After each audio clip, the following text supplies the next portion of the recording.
BTC 6 शेड्यूलावहाय नन ट्राइबेलफ्रा ट्राइबेलनि हा बायनो मोनलामोन।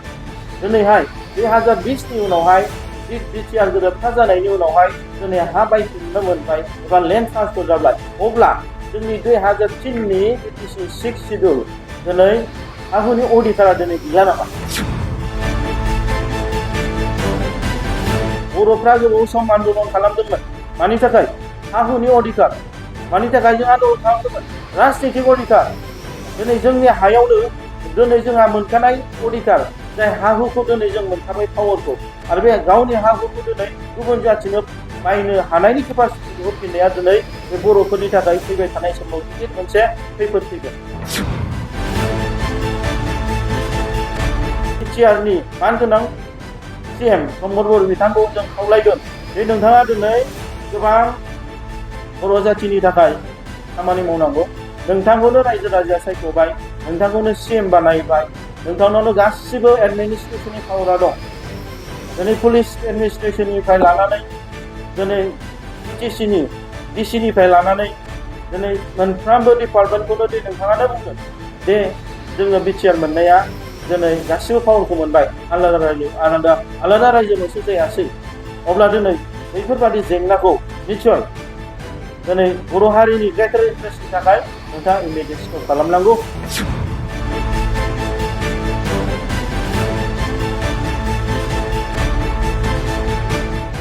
बर' माहारि फरायसा आफादा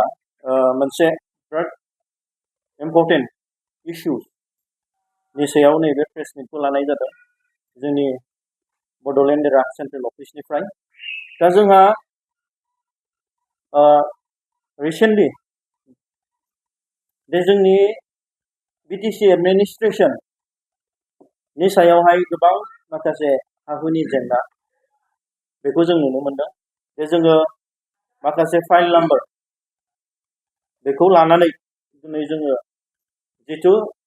BTC 6 शेड्यूलाव बे जोंहा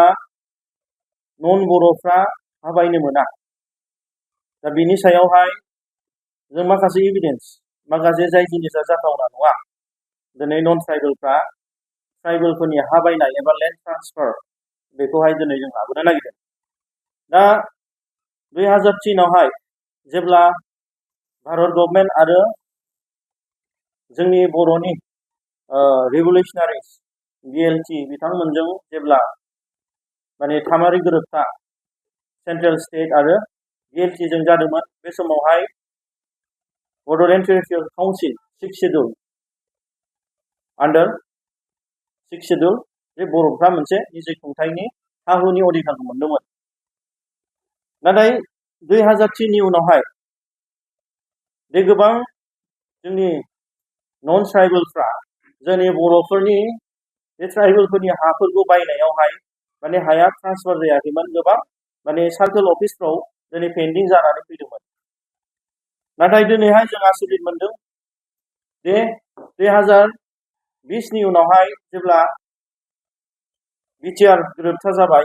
आरो बिटिआर गोरोबथानि उनावहाय दिनै मानगोनां दानि मानगोनां प्रमद बर' बिथाङा गोदान सरकार दाबाय। अब्लाहाय जों नुदों दि 2021 जानुवारियाव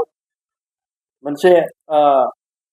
फर्मेल लेटार जोंनि लेन्ड रेभिनिउ डिपार्टमेन्टनिफ्राय जोंनि BTC सेक्रेटारिनिफ्राय दिनैहाय माजबाद सार्कल अफिसार माजबाद रेभिनिउ सार्कलावहाय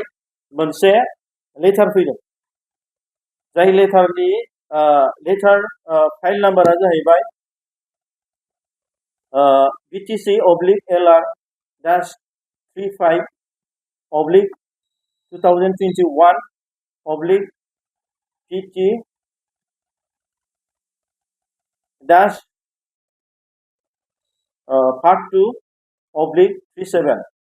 दा लेटारा फैदों BTCनि अफिसार बिथांनिफ्राय सार्कल अफिसारनिसिम फैदों। दा गोबाङानो लेन्ड एलटमेन्ट मोनदों। दा बिनि गेजेराव जोङो बेखौसो बुंनो सानदों, दिनै 2003 नि जि BTC गोरोबथा, बे गोरोबथायावहाय जि ट्राइबेल बेलेन्स ब्लकआवहाय जि जोंनि BTC 6 शेड्यूलावहाय नन ट्राइबेलफ्रा ट्राइबेलनि हा बायनो मोनलामोन। दिनैहाय 2020 नि उनावहाय बिटिआर गोरोबथा जानायनि उनावहाय दिनै हा बायफिननो मोनबाय एबा लेन्ड ट्रान्सफार जाबाय अब्ला जोंनि 2003नि बिटिसि 6 शिड्युल दिनै हा हुनि अधिकारा दिनै गैला नामा दिनै बिनि सायावहाय गोबां माने गोथौयै दिनै जों सिन्था खालामनांगौ जानानै फैदों दा आं दिनै बे प्रेस मिटनि गेजेरजोंनो सारा जोंनि बर' रायजो राजा इन्टेलेक्चुवेल्स आफादफोर जोंनि व्यक्ति इन्डिभिजुवेल्स आरो दिनै बर' हारियानो दिनै बिनि सायाव नायबिजिरनांगौ जिहेतु दिनै बर'फ्रा गोबाव सम आन्दलन खालामदोंमोन मानि थाखाय हा हुनि अधिकार मानि थाखाय जों आन्दलन खालामदोंमोन राजनितिक अधिकार दिनै जोंनि हायावनो दिनै जोंहा मोनखानाय अधिकार जाय हा हुखौ दिनै जों मोनखाबाय पावारखौ आरो बे गावनि हा हुखौ दिनै गुबुन जाथिनो बायनो हानायनि केपासिटिखौ होफिननाया दिनै बे बर'फोरनि थाखाय फैबाय थानाय समाव गिदिर मोनसे खैफोद फैगोन गतिके बिनि थाखायनो दिनै बर' माहारियारि फरायसा आफादा जों साफ्रोमबो सुबुंखौनो साफ्रोमबो जोंनि बर' सुबुंखौनो जों खावलायदों दे बेफोरनि थाखाय गुवारै सावरायनांगोन आरो बेफोरनि थाखाय होबथानायनि राहा लानांगोन दे जोंनि दानि बिटिआरनि मानगोनां सिएम प्रमद बर' बिथांखौ जों खावलायगोन जे नोंथाङा दिनै गोबां बर' जाथिनि थाखाय खामानि मावनांगौ नोंथांखौनो रायजो राजाया सायख'बाय नोंथांखौनो सिएम बानायबाय नोंथांनावनो गासिबो एडमिनिस्ट्रेशननि पावारा दं दिनै पुलिस एडमिनिस्ट्रेशननिफ्राय लानानै दिनै बिटिसिनि डिसिनिफ्राय लानानै दिनै मोनफ्रोमबो डिपार्टमेन्टखौनो दे नोंथाङानो बुंदों दे जोङो बिटिआर मोननाया दिनै गासिबो पावारखौ मोनबाय आलादा रायजोल'सो जायासै अब्ला दिनै बैफोरबादि जेंनाखौ निस्सय दिनै बर' हारिनि ग्रेटार इन्टारेस्टनि थाखाय नोंथाङा इमिडियेट स्टप खालामनांगौ आरो हा हु बायनाय गुबुन नन ट्राइबेलफ्रा दिनै मोनथाय मोना बेखौ नोंथाङा इमिडियेट होबथानांगौ गोजोन्थों of proposal of land allotment and settlement दा नै बे लेटारनि गेजेरजोंहाय आरो बेवहाय मोनसे बिथांमोननि जे रेफारेन्सआवहाय बुंदों with reference to the subject cited above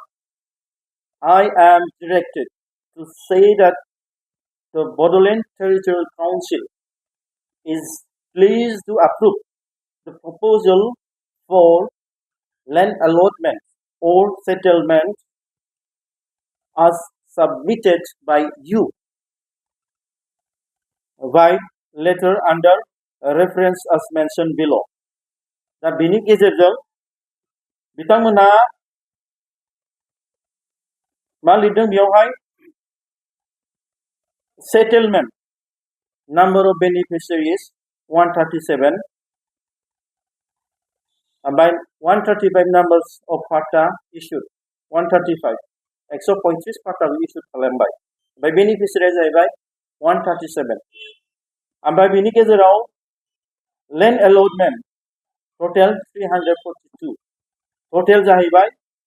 479 बेनिफिसियारिसफोरनि थाखाय land allotment होदों दा बिनि गेजेरावहाय गोबाङानो नन ट्राइबेल दिनै सोरबा सोरबा जोंनि माबायाव दङ लिस्टआव दं दा बे लिस्टखौहाय जों सार्कल माबाखौ हरगोन दा बेयावहाय आङो माखासेखौ बुंगोन जे बेयावहाय गोबां जेनेरेल दं गोबां ओबिसि दं दा खोथाया जाहैबाय नैबे जोंनि कालाइगाव ट्राइबेल बेलेन्स ब्लकआव जाय माने हा हुनि बायनायनि अधिकारानो गैला 2003नि उनावहाय नाथाय बेखौहाय मा खालामबाय 2020नि उनावहाय जेब्ला गोदान माने बिटिआर मोनखांनायनि उनाव मानगोनां प्रमद बर' बिथाङा गोदान सरकार दाबाय अब्ला बेवहाय मा नुबाय 2021आव मोनसे लेन्ड मेला खालामदों लेन्ड मेला खालामनायनि गेजेरजों मा खालामबाय दिनै नन ट्राइबेलफोर जाय बिथांमोना 2020नि आगोल 2016आवहाय जाय बिथांमोननि जे हा हु बायनाय आरो फानलाय बे ट्राइबेलफोरनिफ्राय हा बायनायनि जे लेन्ड ट्रान्सफारा नन ट्राइबेलफोरनिया दिनै बन्द जानानै दंमोन दा बै पेन्डिं फाइल्सफोरखौ 2021नि 1 जानुवारियावहाय दिनै बिथांमोनहा बे एलटमेन्टखौ होबाय